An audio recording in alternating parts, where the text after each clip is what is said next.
Hello అండి, నమస్తే. Welcome to my home is my world. ఈరోజు నేను మీకు నాన్ వెజ్ రెసిపీ చూపిస్తున్నానండి. Hariyali green chicken tikka. దీనికి కావాల్సిన ఇంగ్రీడియంట్స్ అండి, చాలా బాగుంటుంది. 1 కప్ కొత్తిమీర, 1 కప్ పుదీనా, పచ్చిమిర్చి, పసుపు, అల్లం వెల్లుల్లి paste, pepper powder, garam masala, కాజు. ఇప్పుడు తయారీ విధానం చూద్దామండి.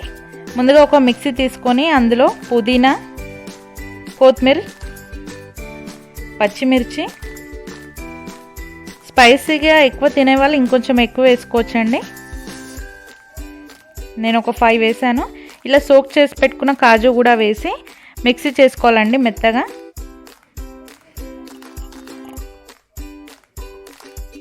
ఇప్పుడు శుభ్రం చేసి పెట్టుకున్న బోన్లెస్ చికెన్ తీసుకున్నానండి. ఇందులో పసుపు, ఒక 1/2 స్పూన్ పసుపు, 1/2 spoon pepper powder, 1 spoon garam masala, homemade garam masala అండి ఇది. ఉప్పు మీ రుచికి తగినంత అండి, నేను 1 స్పూన్ వేసాను. అల్లం వెల్లుల్లి పేస్ట్ 1 స్పూన్.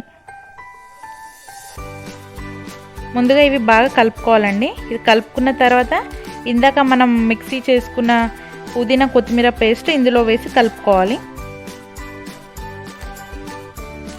చాలా బాగుంటుంది, తప్పకుండా ట్రై చేయండి. ఇప్పుడు మిక్సీ చేసి పెట్టుకున్న ఈ పేస్ట్ ఉంది కదండి, ఇందులో వేసేయాలి.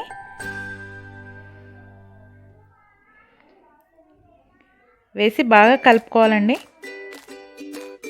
ఇలా లూజ్గానే చేసుకోవాలండి, ఎందుకంటే ఈ మిక్చర్లో ఈ చికెన్ అంతా బాగా నానుతుంది. ఒక 1/2 అవర్ సోక్ చేసి పెట్టుకుంటే సరిపోతుంది. ఫ్రిడ్జ్లో పెట్టుకోవాలండి.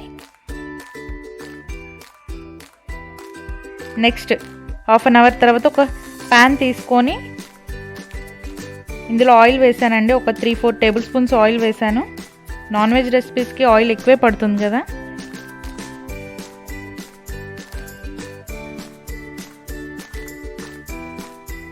ఇలా సోక్ చేసి పెట్టుకున్న చికెన్ తీసుకొని అందులో వేయాలండి. చాలామంది టిక్కాస్ టూత్ పిక్స్, పెద్ద టూత్ పిక్స్ ఉంటాయి కదా, స్టిక్స్, వాటికి ఇలా కుచ్చి ఫ్రై చేస్తారు. అలా అయితే ఈవెన్గా కాలదు చికెన్. సో ఇలా ఫ్రై చేసి దానికి కుచ్చాలండి. కుచ్చిన తర్వాత దాన్ని ప్రజెంటేషన్ ఇస్తే సరిపోతుంది.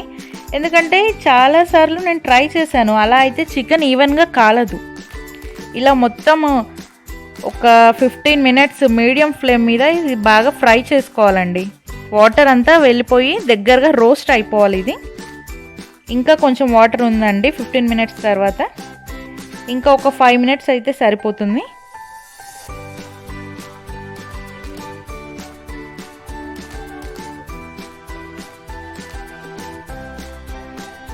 ఇలా బాగా దగ్గర పడాలండి చికెన్ అంతా.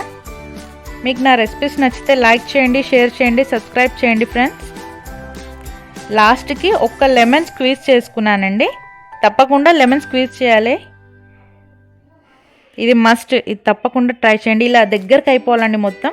ఇలా ఒక పెద్ద టూత్ పిక్ తీసుకొని ఆ స్టిక్కి నేను ఇలా స్టిక్ చేసుకున్నానండి అన్నీ.